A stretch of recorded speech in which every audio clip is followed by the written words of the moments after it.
Williams మనకు తెలుసు నాసాలో దాదాపు 27 సంవత్సరాలు ఆస్ట్రోనాట్ గా పనిచేసిన తర్వాత రీసెంట్ గా రిటైర్మెంట్ తీసుకున్నారు.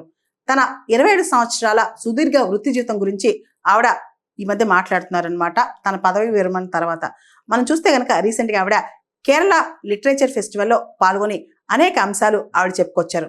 దాదాపు 10 ఏళ్ల తర్వాత భారతదేశంలో ఆమె సుదీర్ఘ పర్యటన చేస్తున్నారనమాట. ముఖ్యంగా ఢిల్లీ మరియు కేరళ పర్యటన సందర్భంగా సునీత విలియమ్స్ అనేక మంది శాస్త్రవేత్తలు, విద్యార్థులు మరియు విజ్ఞానులతో మాట్లాడుతూ ఉన్నారనమాట. ముఖ్యంగా తన అంతరిక్షయానం గురించి, వృత్తి జీవితం గురించి, భవిష్యత్ ప్రణాళికల గురించి ఆవిడ చర్చిస్తున్నారు. అయితే ఆవిడ ఒక అద్భుతమైన అంశం చెప్పారు. మనుషుల మధ్య అంతరాలు, దేశాల మధ్య అంతరాలు ఇవన్నీ కూడా ఈ యూనివర్స్ లో ఎర్త్లో ఉన్నప్పుడు తెలుస్తే గానీ ఎప్పుడైతే అంతరిక్షంలోకి వెళ్ళామో భూమి అంతా ఒకటేలా కనిపిస్తుంది. అంతరాలు తెలియవు. అంతరాలు అనేవి అసలు వింటేనే ఆశ్చర్యంగా ఉంటుంది. కానీ ఆకాశం అంతరిక్షం మీద నుంచి చూస్తుంటే కనుక భూమిలో అందరూ ఒకటే, మనుషులందరూ ఒకటే, భూమిలో ఉన్న అన్ని ఖండాలు అందరూ ఒకటే అనిపిస్తుంది. కానీ ఇప్పుడు ఇక్కడ భూమి మీద కనిపిస్తున్న ఈ దేశ విభజన, కుల విభజన, మత విభజన ఇలాంటివి ఏమీ మాకు అక్కడి నుంచి తెలియవని చెప్పి ఆవిడ చెప్పుకొచ్చారనమాట. ఈ ఆలోచన వింటుంటేనే ఎంత బాగుందో కదా. మనం చూస్తే కనుక ఇంటర్నేషనల్ స్పేస్ స్టేషన్ లో దాదాపు 3 మిషన్లో ఆవిడ అక్కడికి వెళ్ళారు. దాదాపు 600 రోజులకు పైగా స్పేస్ లో ఆవిడ గడిపారనమాట.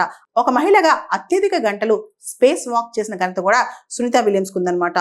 నాసాలో ఉద్యోగం చేస్తానని నేను ఎప్పుడు ఊహించుకోలేదు, అంతరిక్షంలోకి వెళ్లే అవకాశం వస్తుందని అస్సలు ఊహించుకోలేదని చెప్పి ఆవిడ చెప్పుకొచ్చారనమాట.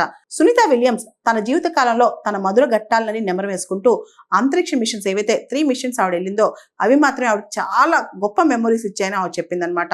నన్ను నడిపించిన, మార్గదర్శకత్వం చేసిన, నన్ను ఈ స్థాయిలోకి తీసుకొచ్చిన అద్భుతమైన వ్యక్తులు నాకు ఎప్పుడు గుర్తుండిపోతారు. అలాంటి వాళ్ళతో కలిసి పనిచేయటం నా అదృష్టం అని చెప్పి కూడా ఆవిడ చెప్పుకున్నారనమాట. సునీత విలియమ్స్ 2024లో తను చేపట్టిన చివరి అంతరిక్ష యాత్ర అనేది 8 రోజుల పాటు వెళ్తే దాదాపు 8-9 నెలలు అక్కడే ఉండిపోవాల్సి వచ్చిందనమాట.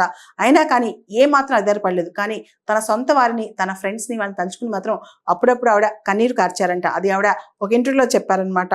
అంతరిక్షంలో ప్రతిరోజు ఒక ప్రత్యేకమే, అక్కడ చాలా స్ట్రగుల్స్ ఉన్నా కానీ అదొక డిఫరెంట్ ఎక్స్పీరియన్స్ అని కూడా ఆవిడ చెప్పుకొచ్చారు.